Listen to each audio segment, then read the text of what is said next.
Hey guys, Trav here, back for another video, and today I've got a kind of an important topic to talk about, and that is, if you can't guess by the title, leaks. And in this instance, I'm only talking about kind of leaks in the entertainment industry, not really for the government or anything kind of official like that, but just kind of leaks for content in video games that come out early, or movie leaks where people go to an early screening and record parts of it, or things like that. Kind of just releases of information for these kind of entertainment things that come out without the express approval of the producer, whoever made it.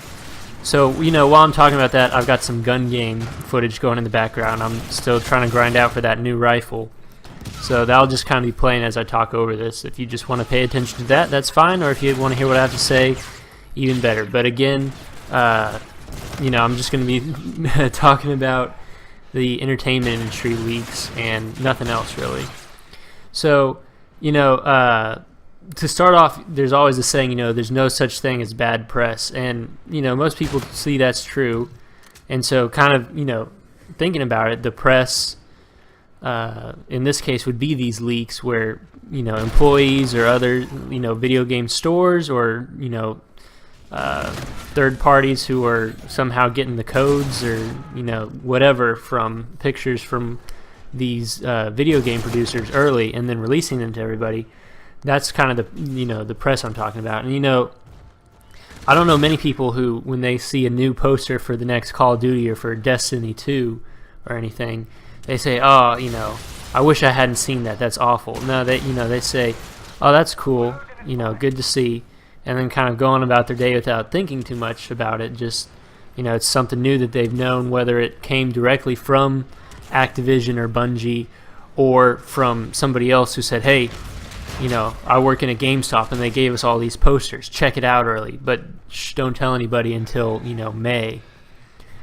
So. Yeah, I'll kind of start off with what I feel, anyways. And again, this is all my opinion. What I feel is the bad part of leaks, and that's the main part is that these companies who spent all this money to develop these things has a set plan of how they want to release information about the game and how they want to do it. There's an entire division, the marketing division in these companies, that their job is day in and day out is to say, okay, how can we get our product to our consumers, our target consumers, or consumers in general? And that's their job. That's what they get paid to do. And so they come out with a plan and they say, okay, we know we're releasing Destiny 2 in September. So between now and then, how do we want to reveal it to the world in a way that will get a whole lot of hype or interest up for potential buyers to buy our products, so that we can make money and continue to make games like this. And when these leaks come out, well, they kind of have to adjust their plans, sometimes by a whole lot, and sometimes it's just an inconvenience or something. When someone kind of data mines a whole program and finds oh, here's this hidden secret that's not yet implemented in the game, or you should be able to go into this door and you can't do it, or oh guys, we have this new gun coming to Call of Duty, or they're going to start introducing this stuff that the company was planning. They said, okay, here's our plan. We're gonna, on this date, we're gonna release this commercial, and on this date we're gonna put this ad up. And then when it all comes out early and they don't have time to adjust, well, they're kind of sunk in the water and they have to go ahead with what they're doing, or have emergency meetings if it's that serious and trying to plan something new. So it's just a big kind of hassle to these people who know the product way better than we do in these early stages, so that we might just see part of it and start to form our own decisions. And to help to curb that, they have to release a press release or schedule some interview or something to kind of calm everybody down or to set the record straight. And it's just, in my opinion, all these leaks just aren't worth it, because like I said, these people know best. They they have their whole plan set out. That's their job. 40 hours a week, 52 weeks a year. Oh gosh, I hope that's right. Please don't roast me if that's wrong. But kind of an example of these plans is when they have their devs or whomever come out and do their Twitter interviews or live streams where everybody can ask them questions online, and they answer them for an hour or so. They don't say everything. People will ask, "Can you tell us about this?" And they'll say, "No, sorry, I can't at this time. I do know what's going to happen, but I don't want to spoil anything."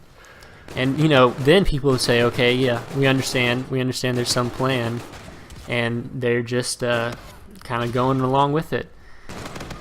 So there's definitely a plan before going into those things. His coworkers or boss or whomever comes and says, "Okay, you can talk about this and this, but not that, because it's all again part of our plan." If they didn't have a plan or anything, he'd come out and he'd say, "Okay, here's the deal. No questions. I'm just going to lay it all out for 30 minutes, and then if you have questions, we'll see what I can do." And then just proceed to tell everything about it. Like, okay, you're going to do this, this, this, not do that. This is coming in. We're changing this, and that's it. That's everything you need to know. There's nothing else. There's no hidden content, no surprise, anything. You're completely caught up to date with the rest of us at this company.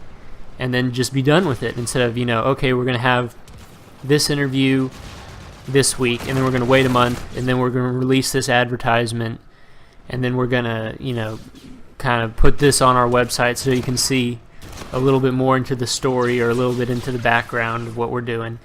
They've got the whole plan set out in what they think is the best way to build up the hype, build up the interest for their product that they've some of them have worked very hard on. So that's kind of the bad side. I feel like there's just the marketing people know best. They've been doing it their whole life, or in general senses.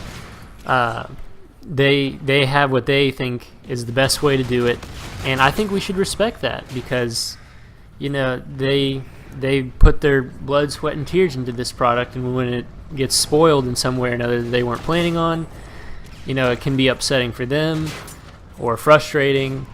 And I just don't think it's worth it to find out, a week early we're going to have these types of Guardians in Destiny 2, or there's a new Zombies map coming out, or whatever. But so we talked about the bad. Now for the good side.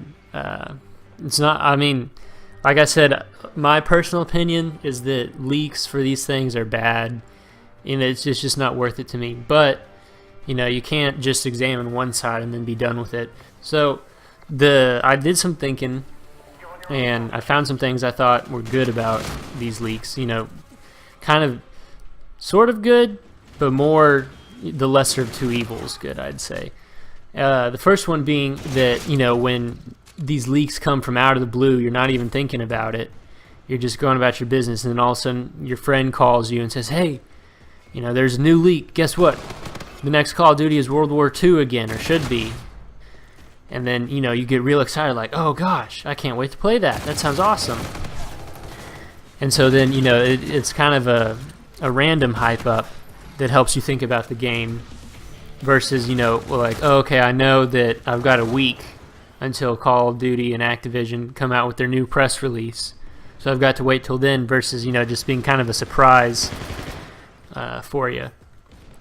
So the way I think about it is that then once these kind of leaks come out that Call of Duty, the next one's going to be in World War II, and then everybody tweets, Facebooks, emails, I don't know, whatever, sledgehammer in Activision and says, "Hey, is this true? Is the new Call of Duty going to be in World War II? Are we getting a boots on the ground World War II game?"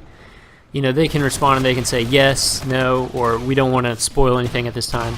The way I think of it is back, in grade school when you were a kid, the rumor would get passed around that, okay, today's TV day, we're going to watch a movie in class, at 8 o'clock when you walk in.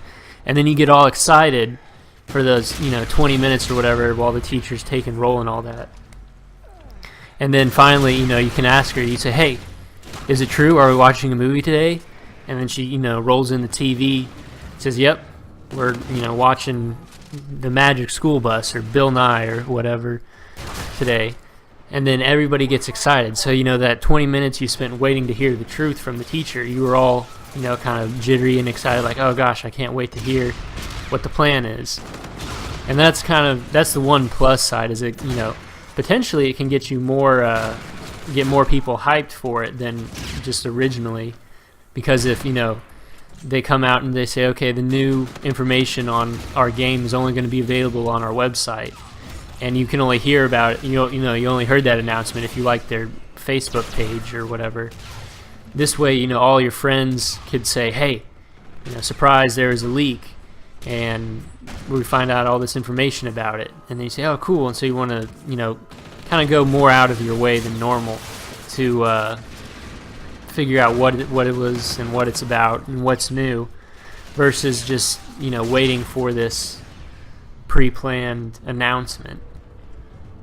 The second good thing I think that can come from leaks is that there's potentially more feedback that these producers can see for, movies, books, games, anything really in the entertainment industry that can be leaked or have things leaked for it. Is that, once these leaks are out and people react to it, as long as it's based on the actual product and is true, the feedback provided by these people can help, curb future promotions for it, or curb even what's going to be in it later on, based on the results of how the people respond to, based on the leaks. So, it's also kind of another way of free press for the companies, is seeing that, okay, well, we've got all this negative, response to this next thing coming out, which we've seen time and time again, that we don't like what we saw in this trailer, or we think you should revert these changes back, or, this next DLC coming out just seems dumb and we want something different. And being able to have these kind of responses helps the companies adjust their plans for the future, adjust their, maybe just their marketing plans, and, it doesn't cost them anything, in terms of TV spots or, newspaper ads, if anybody still reads the newspaper or anything like that. And, could potentially help save them money if they find out that there's, a 90% of their fan base just absolutely hates what's coming out according to this leak, and it's all true. They might just say, okay, well, we can, basically just trash this or scrap it or whatever, because we just don't want to have to, deal with the fallout from it anymore. So yeah, that's kind of, my opinion on the good side of leaks anyways. Now, to wrap this all up, I just want to say kind of at the end in a concentrated disclaimer. Like I've mentioned before, this is all just my opinion.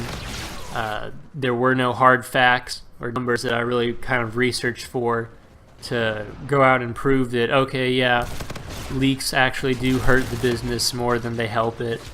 It could be the case. I could be totally wrong, and it's just, how I feel is wrong, and I'm willing to live with that. I just kind of wanted to express my opinion on this and hope I can help change the minds of somebody. Again, I only took one marketing class in college, and that was for my business minor. So, it was a real bare bones, marketing for non-marketing majors and all that kind of class. So I don't know the ins and outs and the intricacies of how to plan a great advertising campaign or anything like that. So, if everything I just said was completely wrong, please let me know in the comments, and I'll try to address that the best I can. But just wanted y'all to let you in on how I felt about it, and hopefully this kind of shines some light on something you may not have thought about before. But if not, then we'll see you in the next video. Hope y'all enjoyed this one, and feel free to like, subscribe, and leave a comment saying you're totally wrong, Trav, and fix it. Or I don't I don't really know. But hopefully we'll catch you on the next video. So until then, adios.